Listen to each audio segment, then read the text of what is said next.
O objetivo dessa aula é a gente entender o que é uma inequação trigonométrica, certo? Vamos entrar aí já nesse assunto de inequação trigonométrica. Já vimos aqui equação trigonométrica nos vídeos anteriores. Se você não assistiu, sugiro que você assista, né? Porque os conteúdos de matemática é uma sequência. Então é interessante você obedecer essa sequência, certo? Então vamos lá, inequação trigonométrica. Toda inequação envolvendo uma função trigonométrica denomina-se inequação trigonométrica. Então a primeira coisa que você tem que ter aqui em mente já, a partir dessa definição bem sucinta do que é uma inequação trigonométrica, é saber o que é uma função trigonométrica, né? Se você não sabe o que é função trigonométrica, não sabe o que vai ser equação nem inequação, tá? Por isso que eu falo que as coisas têm uma sequência.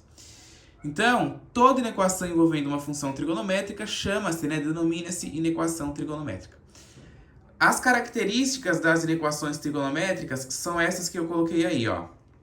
A gente tem seno de x maior que 1 sobre 2. A principal característica de uma inequação trigonométrica é que a gente tem uma coisa que a gente chama de desigualdade. Enquanto na equação a gente tem uma coisa que a gente chama de igualdade, que a gente tem um sinal de igual ali separando duas condições, né? Na inequação a gente tem um sinal que a gente chama de desigualdade, né? Um símbolo ou de maior ou de menor, ou de maior ou igual ou menor ou igual, certo? Estes símbolos a gente chama eles de símbolo de desigualdade, tá?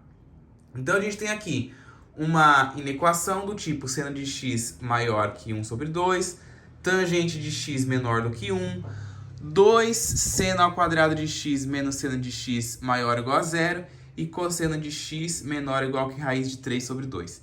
E aí, do mesmo jeito que eu expliquei para vocês lá na equação trigonométrica, qual que é o raciocínio que você tem que ter quando você vê uma inequação trigonométrica? O raciocínio é parecido com o da equação. Você vai pensar qual ângulo ou quais ângulos ou quais arcos são maiores ou iguais que 1 sobre 2 aqui no seno de x. Então você vai pensar o seno de quais ângulos são maiores que 1 sobre 2.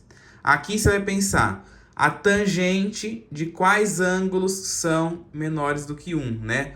Ou quais, né? Ou qual. Vai ter algumas situações aí que vai ser apenas um ângulo, né? E por aí vai. Mas geralmente aqui na inequação sempre vai ser dada um intervalo, tá? E se é dado o intervalo, assume ali infinitos valores, né? Porque, por exemplo, entre o número 0 e 1, existe aí infinitos números. Então, aqui na inequação, geralmente vai ter aí um intervalo. A resposta, a solução, vai ser dada no intervalo. Então, por ser um intervalo, vai ter aí muitos ângulos para você conseguir... não necessariamente infinitos, né? Vai ter muitos ângulos para você fazer aí a caracterização, certo? Então, aqui a gente tem... O pensamento que a gente vai ter é 2 vezes o seno ao quadrado de qual ângulo menos o seno desse ângulo é maior ou igual a 0. E aqui o cosseno de qual ângulo é menor ou igual que raiz de 3 sobre 2. Tá? É esse o raciocínio que você tem que ter quando você vê uma inequação. Então, ó, eu coloquei aqui um tópico de exemplo para conseguir entender essa ideia. Resolva a inequação seno de x maior ou igual a 0 para x entre 0 e 2π. Isso aqui significa que a gente está nos referindo apenas à primeira volta, né? O x entre 0 e 2π está entre 0 e 360, caracterizando uma volta completa no ciclo trigonométrico, certo? Então eu coloquei aí, ó. Analisando o seno de x no ciclo trigonométrico, a gente tem aí o desenho do ciclo trigonométrico, né? Ó. Temos aqui o eixo do seno, né, que é esse eixo aqui em pé, e temos o eixo do cosseno, que é esse eixo aqui na horizontal, certo? Quais são os quadrantes em que o seno é positivo? O primeiro e o segundo quadrante. Porque o seno, ó, a gente olha esse eixo aqui que está em pé. aqui está o zero. Do zero para cima é positivo, do zero para baixo é negativo. Então, o seno ele é positivo, ó, do zero aqui para cima. E quais são os ângulos, né? Quais são os arcos em que o seno é positivo? Ele vai aqui do zero até o π. Quando ele passa aqui do π e vem aqui para baixo, ó, já começa a ficar negativo. Você pega um ângulo aqui, você vai refletir ele no seno, ó, ele vai estar para o lado negativo. Pega um aqui, vai refletir para o seno, ele vai estar na parte negativa. Agora, você pega um ângulo aqui, ó, reflete para cá, né? Reflete ele para o seno, vai dar um valor positivo, porque ele está acima do zero, né? Ó, o zero é aqui no meio, né? É o encontro dos dois eixos. Para cima é positivo, para baixo é negativo. Certo?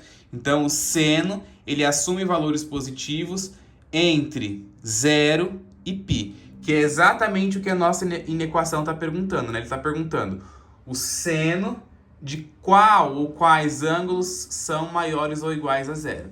São os ângulos que estão entre 0 e π. Se você observar, só analisando o ciclo trigonométrico, alguns exercícios, né, de equação, de inequação trigonométrica, você nem precisa fazer conta. Você só faz conta quando você tem equações que são diferentes de seno de x, cosseno de x e tangente de x. Quando você tem equações maiores, como por exemplo essa daqui, ó. Isso aqui você tem que fazer um algebrismo, né, para você acabar recaindo numa função, numa inequação, né, desse tipo aqui. Mas se não tiver algo desse tipo, se já tiver uma coisa assim, assim, assim, nem conta você precisa fazer. Você vai apenas observar o ciclo trigonométrico.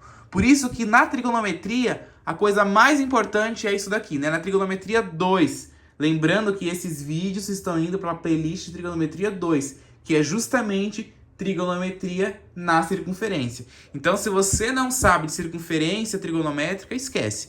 Vai ser muito complicado de você conseguir entender esses assuntos. Então, por isso que é muito importante saber desenhar o ciclo trigonométrico, saber construir ele, saber identificar os ângulos, os arcos, né? Todas as coisas que estão ali, tanto em graus como em radianos, certo? Então, ó, portanto, eu vou ter aqui que seno de x é maior ou igual a zero para os ângulos, né, que estão entre 0 e π. E a solução, então, x pertencente aos reais, tal que x está entre 0 e π. Lembrando que π equivale a 180 graus, né? O π ali representa na trigonometria 180 graus. E o 2π, 360, certo?